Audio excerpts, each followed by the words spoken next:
Hello and welcome to another Director's Cut. Now these logos were made in Photoshop. I drew the leaves, added cartoon effect, then in After Effects animated the leaves. Now not too bad considering you weren't really supposed to see them this size. In the videos they usually appear at the bottom right, about a centimetre big. And they're basically what I call a ticker, be it the channel name or whatever you're basically flogging. Again, these titles, rotoscope titles on the wall, very time consuming effect, just for a short intro. Very nice effect though. Now do bear with me with these titles, there's two of them. They're pretty quick ones. They're basically for the BSA R10. Both 3D-ish effects going on here.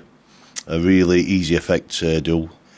Basically you capture a still from the video, go into Photoshop, cut the picture into layers that you think would look good in 3D, add any effect to the layer. I think these are cartoon effects, if I remember rightly.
Now this intro was the review of the BSA R10.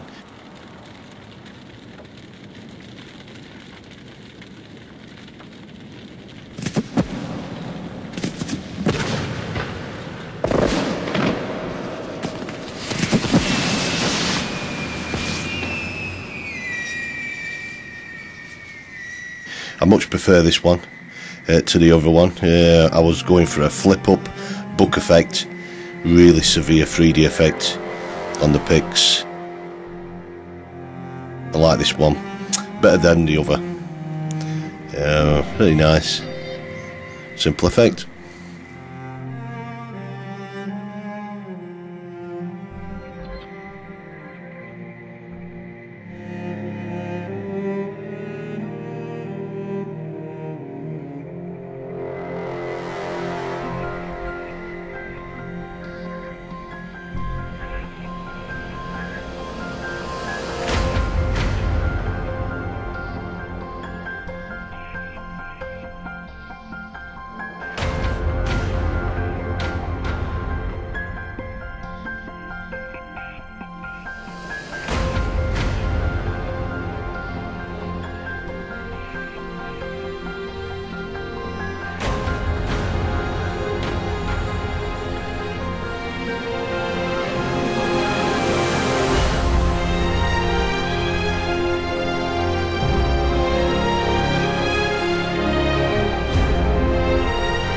Love the zoom in on this intro. This was the knockdown target video. More on this one later.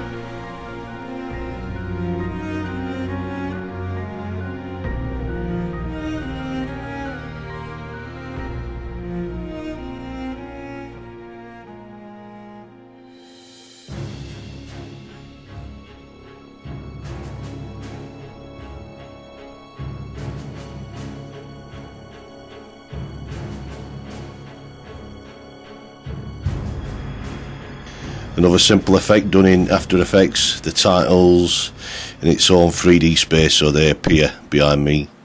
Very nice effect. Now these segments on the R10 was a review I did for a certain channel, who in turn ran that review in a certain magazine. It was a glowing review on the BSA R10, and at that time the R10 was new, out of the box. It wasn't until a few months later that my problems began with the BSA R10. Now the R10 started leaking, just wouldn't hold the air charge in 24 hours, so it got a severe leak. So I shipped it off to BSA, and I must admit, very quick service. Well, that wasn't the end of my problems with the R10. It came to Houston Rifle one day, and my butt pad simply fell off, and I was surprised, to say the least. Now, every rifle I have owned, I've never had to adjust the butt pads. Same with the R10. So over tightening of the butt pad wasn't a fault caused by me. On the stock, you have a plastic spacer that sits between the rubber pad and the stock, and it was that what snapped.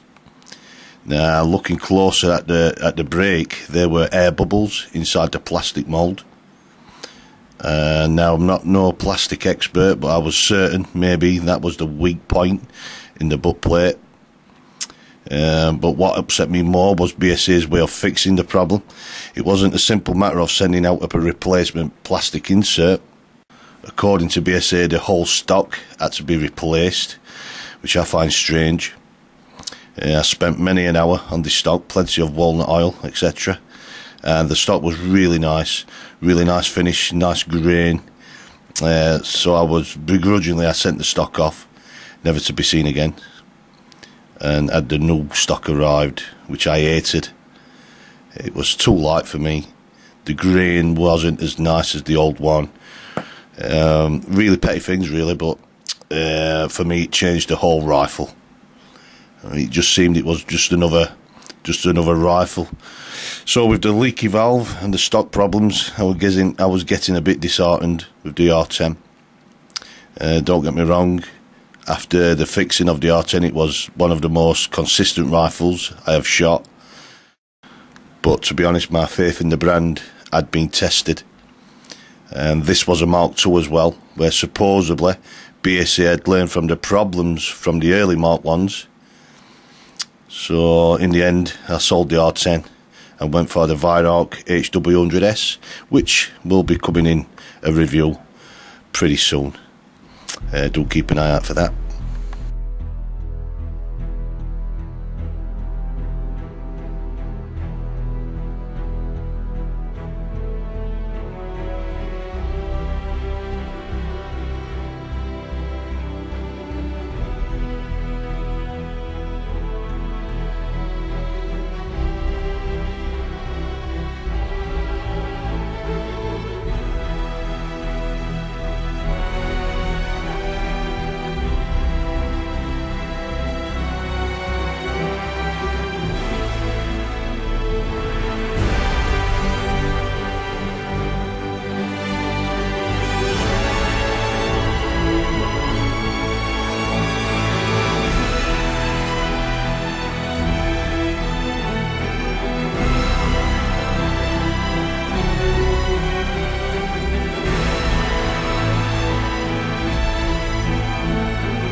Now it is a rifle, to this day I still kick myself for selling.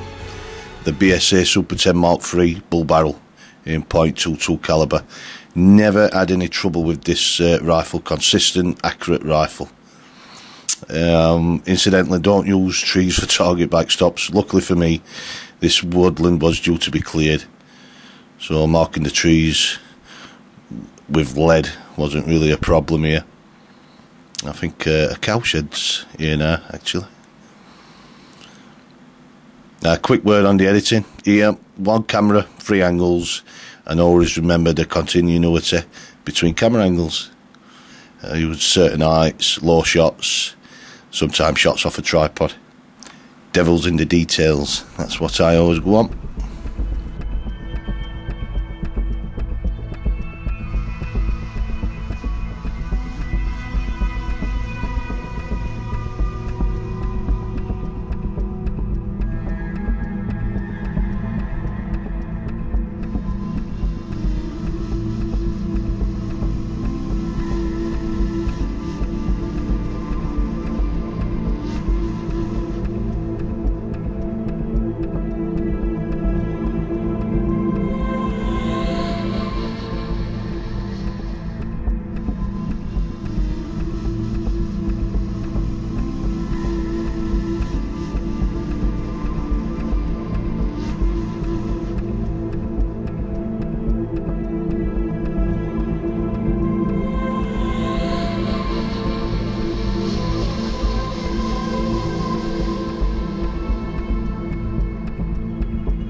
So that was the 2 BSAs, the R10 and the Superten.